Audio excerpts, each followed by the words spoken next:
डूब मरो मुस्लिम तंजीमों, तुम उस लड़की को कम से कम मीडिया तक लाने के लायक नहीं हो। आपका रजिस्टर अपडेट नहीं है तो ईडी के तो छापे आप पर पड़ेंगे और आप फंसेंगे। अगर धर्म जबरन किसी के साथ किया गया है तो उमर गौतम पर न केवल संवैधानिक कार्रवाई हो बल्कि इस्लामिक कार्रवाई भी हो। न कराते हैं और घर में रखते हैं, अपराध करते हैं साहब। इस्लाम ने जबर से मना किया। भारत सरकार को इस बात की खबर होनी चाहिए कि आपके पास इतने धन है। भारत के मुसलमानों मुस्लिम संस्थाओं में बहुत बड़ी कमी है और वो मदरसे में भी, जितने मदरसे, इनका रजिस्टर बहुत कमजोर है। नमस्कार, आदाब दोस्तों, हिंद वॉइस में आपका स्वागत है। मैं हूं कराम, हमारे साथ हैं हाफिज गुलाम सरवर। काफ़ी दिनों बाद आ रहे हैं, माफ़ी चाहता हूं उसके लिए। इनका प्रोग्राम आपके सामने ला नहीं पाया था। आप लोगों को पता ही है, लॉकडाउन से जब हम धीरे धीरे बाहर आ रहे हैं तो मैं धीरे धीरे अभी अपने सारे जितने साथी थे धीरे धीरे सबको वापस हिंद वॉइस पे लाने की कोशिश कर रहा हूँ।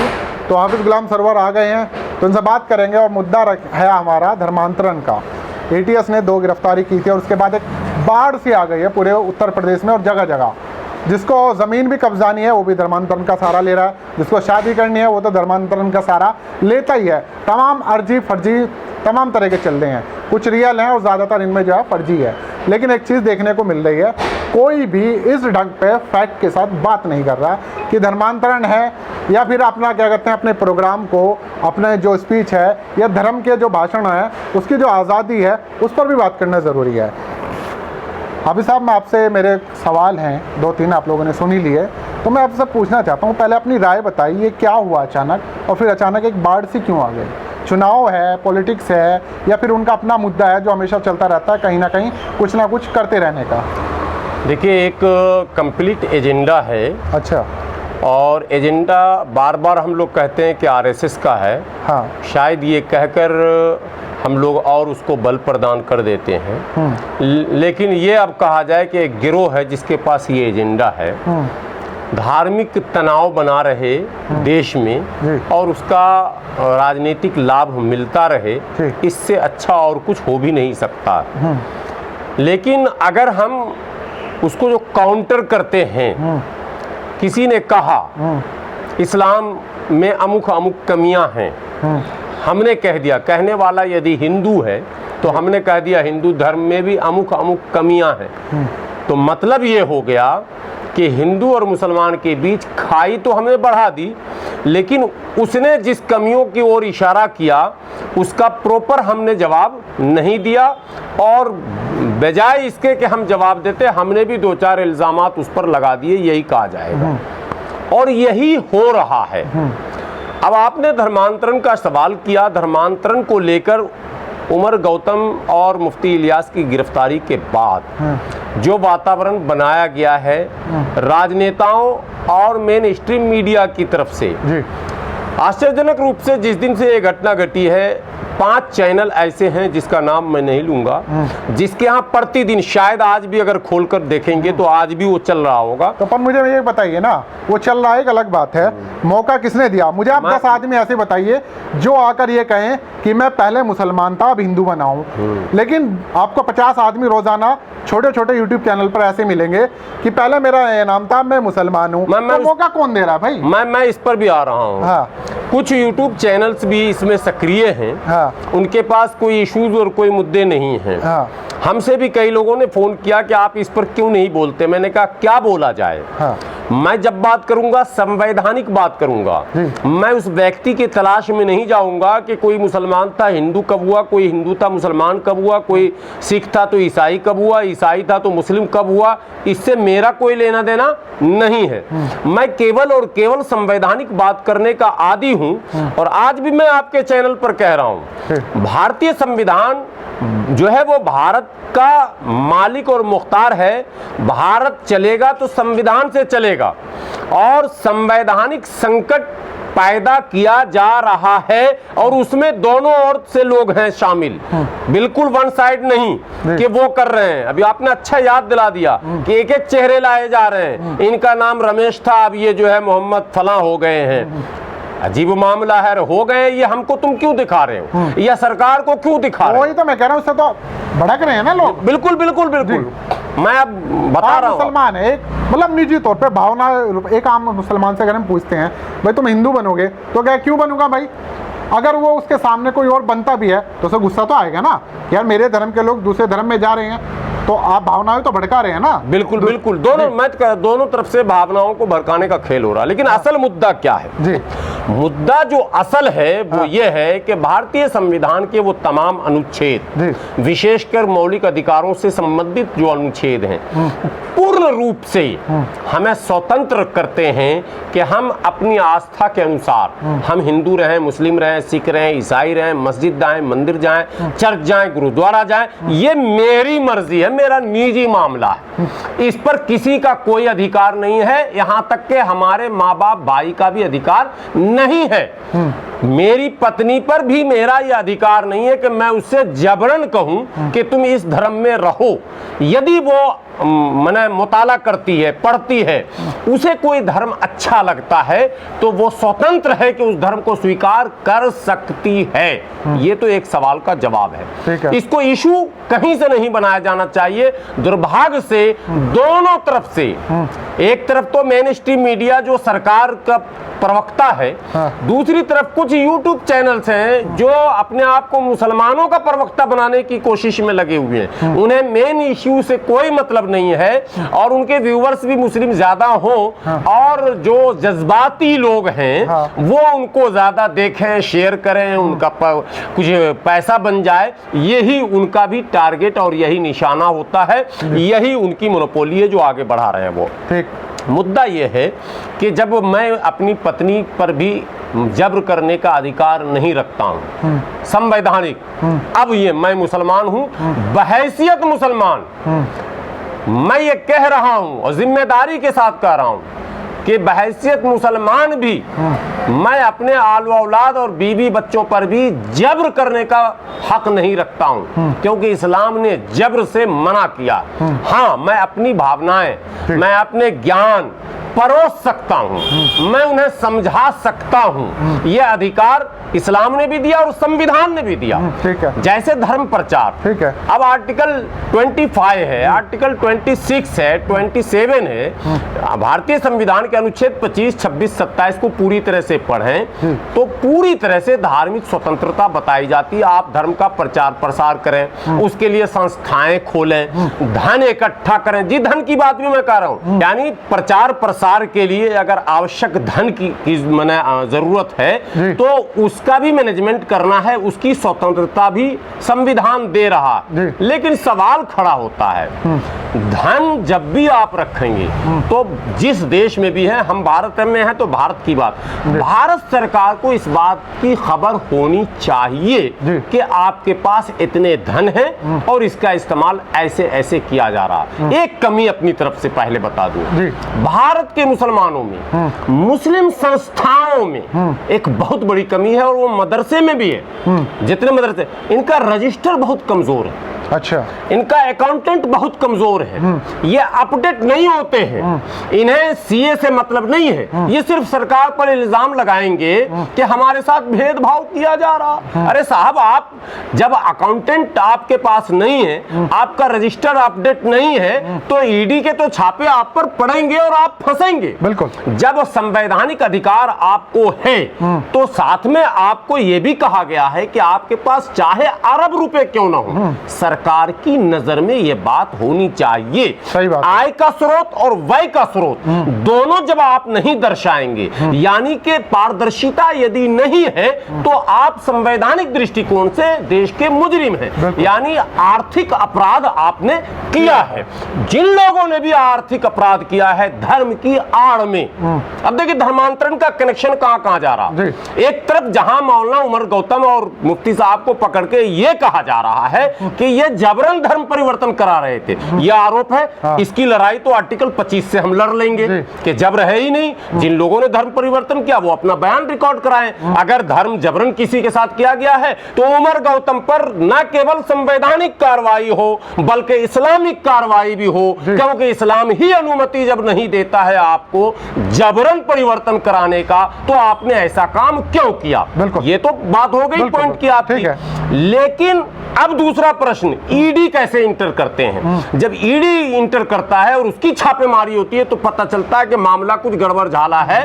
आपकी अकाउंटेंसी कैसी है? आपने सीए से कभी ऑडिट कराया या नहीं कराया? आप खाता अपडेट रखते हैं या नहीं रखते हैं? आप पैसे को बैंक के द्वारा ट्रांजैक्शन कराते हैं या नहीं कराते हैं? चंदा कराते हैं और घर में रखते हैं, अपराध करते हैं साहब। कोई भेदभाव की बात नहीं है। यहां मैं सीधी बात कर दूं, अगर मदरसे पर छापा पड़ जाए किसी पर और यह पता चल जाए कि इनके खाते में इतने लाख रुपए थे, सरकार को सूचना खाते में थे, तो हम लड़ लेंगे भाई खाते में थे तो सूचना आपको क्यों नहीं थी। लेकिन उनके बक्से में अगर मिल जाए साहब, तब क्या कहेंगे आप? आप मुजरिम हैं कि नहीं है? बिल्कुल है। तो मैं तो मुस्लिम संगठनों से, संस्थाओं से, मदरसे के मालिकों से, मस्जिद के मैनेजमेंट कमेटी से मैं कहता हूं, खाता को अपडेट रखना सीखिए। नहीं आपसे होता है, सीए का सहारा लीजिए, सरकार को दोष मत दीजिए। अब आप सरकार से मेरा सीधा सवाल है कि अगर धर्मांतरण कहीं किसी की जबरदस्ती कराई गई, जिसकी भी कराई गई, राम श्याम या ABCD कोई भी, उसको मीडिया के सामने सरकार लाए, लाकर उसके बयान को पूरे भारत को सुनाए। वो स्वयं यदि कहता है कि मेरे साथ जबरन किया गया है, तो जो भी दंड भारतीय संविधान के अनुसार हो वो तो मिले ही, प्लस मुस्लिम समाज अपनी ओर से भी वैसे व्यक्ति को नकारे। फिर बैक होता हूं मैं, उमर गौतम 25 साल पहले इस्लाम धर्म में स्वयं आते हैं। वो इंजीनियर होते हैं। वो इंजीनियर भी जो है वो इस लाइन के नहीं है जो इंजीनियर 8-10 प्रकार के होते हैं साहब। इन 25 वर्षों में वो इतने बड़े मौलाना कैसे बन गए? दुनिया के कई देशों का सैर कर लिया। स्वयं उनके तक संबोधन में है कि मैं इतने बार लंदन गया, इतने बार अमेरिका गया, इतने बार हज को गया। क्यों? सवाल नंबर 1। सवाल नंबर 2, भारत के तमाम बड़े बड़े प्रतिष्ठित संस्थानों, मुस्लिम संस्थानों की बात कर रहा हूं, उसके वो सदस्य या सेक्रेटरी या सदर यानी अध्यक्ष, कहीं ना कहीं अटैचमेंट। ये सवाल नंबर 2। सवाल नंबर 3 कि इन 25 ही वर्षों में स्वयं उनका भी एक संगठन है जिसको दावा सेंटर कहा जा रहा है, जहां अभी ओखला में भी छापेमारी हुई है। ये अरबों खरबों का मालिक कैसे हो जाता है? पैसा कहां से आता है? पैसा कहां से आता है? अगर ये सवाल योगी सरकार करती है, ये सवाल एक आम लोगों को भी कर लेना चाहिए। यह अधिकार भी भारत का संविधान देता है। बिल्कुल ठीक है।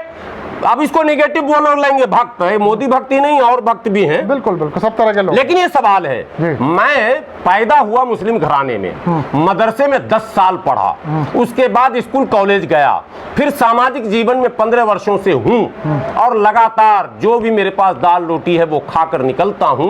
पैदल और मोटरसाइकिल और ऑटो से घूमते घूमते 46 साल का हो गया हूं। कोई व्यक्ति हमसे आज तक पूछने नहीं आया कि तुम खा क्या रहे हो, तुम चल कैसे रहे हो, तुम जी कैसे रहे हो, तुम्हारा कोई सपना तो नहीं है, और यदि है तो उसमें रुकावटें क्या क्या है।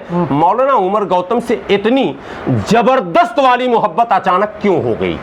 ये चीज ठीक है, उन्होंने इस्लाम स्वीकार किया, स्वागत है, मैं गले मिला लगा लूंगा, बहुत अच्छी बात, आपने हमारे धर्म को अच्छा माना, स्वीकार कर लिया, आइए मैं गले मिल लेता हूं। लेकिन इसका क्या मतलब है कि इन 25 वर्षों में वो भारत के सबसे बड़े मौलाना हो जाएंगे, भारत के तमाम बड़े संगठनों के कर्ता धर्ता हो जाएंगे, भारत के तमाम बड़े बड़े आर्थिक जगत के प्रसिद्ध चेहरे उनको पैसे देने लगेंगे, और जब फंसेंगे तो मौलाना बदरुद्दीन अजमल जैसे लोग भागते फिरेंगे कि मेरा कोई संबंध नहीं है। देखिए फिर गलती, आपने वो लेटर देखा होगा जो इशू किया मौलाना बदरुद्दीन अजमल साहब ने।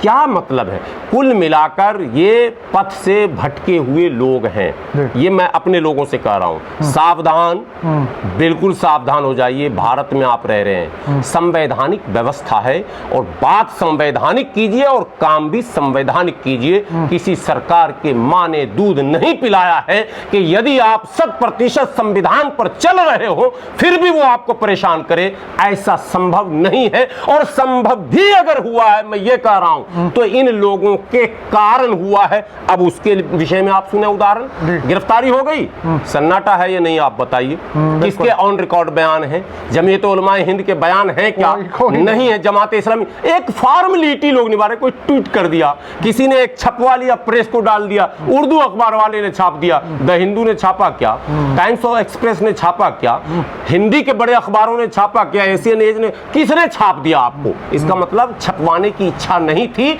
या मैनेजमेंट नहीं हुआ, या आप भी सिर्फ मुसलमानों को बेवकूफ बनाने के लिए खाना पूर्ति कर रहे थे, आपने उर्दू अखबार का सहारा ले लिया। ये हो रहा खेल। तो आप जो धरना प्रदर्शन का एक दौर चलता था, आप याद कीजिए कांग्रेस के दौर में, आप याद कीजिए लालू और मुलायम के दौर को देखिए, बड़ी बड़ी रैलियां और रामलीला मैदान, हर 2 महीने में रामलीला मैदान। आज जमीयत उलमा भर रही है, कल मशावरत भर रही है, मिल्ली काउंसिल भर रही है, जमात इस्लामी भर रही है। जो आते थे तो उनको तो लगता था ना कि इस्लाम खतरे में। मैं कह रहा हूँ अहले हदीस भर रहे हैं। अरे साहब कहाँ चले गए सब लोग? ये कोरोना क्या आया कि संविधान भी खत्म हो जाएगा?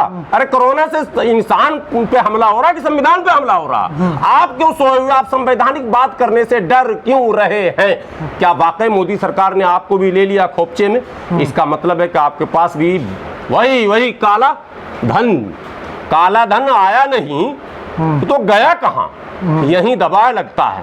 ये मैं कह रहा हूं, मैं डरता नहीं हूं, मैं दावे के साथ कह रहा हूं कि जो लोग सरकार की गलत पॉलिसियों का विरोध नहीं कर रहे हैं, इसका मतलब उनके पास काला धन है, वो मैनेज करने में लगे हुए हैं, अपने धन को बचाने में लगे हुए हैं। अपनी प्रतिष्ठा और अपने माल दौलत को कैसे सुरक्षित किया जाए, इसके लिए सरकार की तमाम गलत पॉलिसियों पर भी चुप्पी साधे हुए हैं। इसलिए मैं फिर कहना चाहता हूं, आम मुसलमानों से जज्बाती बनने की आवश्यकता नहीं है। ज्यादा नारे तकबीर इनकलाब से काम नहीं चलेगा। आप संविधान को पढ़ना, उनको समझना सीखिए, और संविधान आपको कहां कहां कितना अधिकार देता है ये आप समझिए, आपका रास्ता आसान हो जाएगा। और किसी भी डिबेट में, बहस में आप धार्मिक भावनाओं में आकर अपने शब्दों का चयन मत कर लेना, वरना आप फंसोगे और उसका फायदा वो लोग ले जाएंगे जो कथित तौर पर अपने आप को हिंदू रक्षक कहते हैं। मैं उनको भी हिंदू नहीं मानता, वो कथित तौर पर मैं कहना चाहूंगा, चाहे वो आपसे तुष्टिकरण माने कुछ भी माने, उनको नकार दिया है मोहन भागवत ने भी।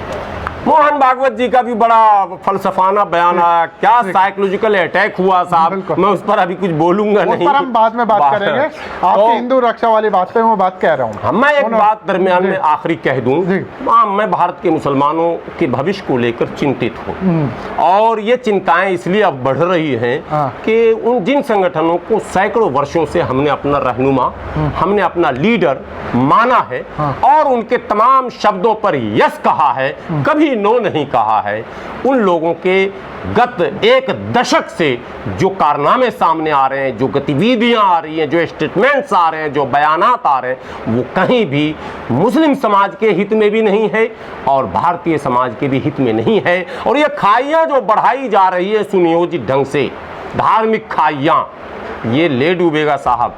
आगे आइए, खानकाहों से निकलिए, अपने मदरसों से निकलिए, मस्जिदों से निकलिए, अपनी तंजीम के हेड ऑफिस से बाहर निकलिए, गरीब मुसलमानों की झोपड़ियों में जाकर जरा झांकिए और उनके भी जज्बात को जरा सुनिए, उनके हालात का जरा मुआयना कीजिए। आपके सैकड़ों वर्षों के कारनामे के बाद भी अगर उस गरीब की झोपड़ी में चूल्हा आज नहीं जल रहा है तो इसका मुजरिम जितना बड़ा सरकार होगा उतने ही बड़े मुजरिम आप भी होंगे, क्योंकि धन इन्हीं के नाम पर आपने इकट्ठा किया है, किसी और के नाम पर आपने नहीं किया। ये मैं कहना चाहता हूं।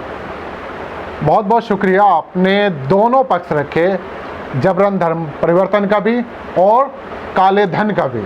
स्वयं लड़की आई है। एक आखिरी बात बता दूं, कश्मीर से इन्होंने अटैक किया, कश्मीर में सिखों को कथित तौर पर सिख लीडर, फिर मैं उसमें शब्द बता रहा हूं, सिख लोग नहीं आए थे, आम मास सिख नहीं आए थे कोई, वो हम दिखा चुके हैं पूरी तरह रिपोर्ट। वो लोग आए और आकर उन्होंने एक वातावरण बनाने का प्रयास किया। कश्मीर की वो मजलूम लड़की स्वयं आती है कैमरे पर, डूब मरो मुस्लिम तंजीमों, तुम उस लड़की को कम से कम मीडिया तक लाने के लायक नहीं हो, उसको लाते और हाईलाइट करते और सरकार को ऐसा कटघरे में घेरते कि सरकार टस से मस करने के लायक नहीं होती। और उन तमाम लोगों को जिसका इंटरव्यू दिखा रहे हैं लोग यूट्यूब पर, उनको भी मैं आखिरी में बता देता हूं, इंटरव्यू दिखाने से काम नहीं चलेगा। उन तमाम चेहरों को कलेक्ट करके सरकार के सामने लाइए और अदालत के सामने लाइए कि योर ऑनर, हमारे माए बाप जरा सा देख तो लीजिए क्या हो रहा देश में, क्यों दूषित किया जा रहा वातावरण को, क्यों हिंदू मुस्लिम के बीच खाइयां बढ़ाई जा रही हैं, क्यों समाज को बांटा जा रहा है, कौन है मुजरिम, प्रेम कैसे चिन्हित होगा?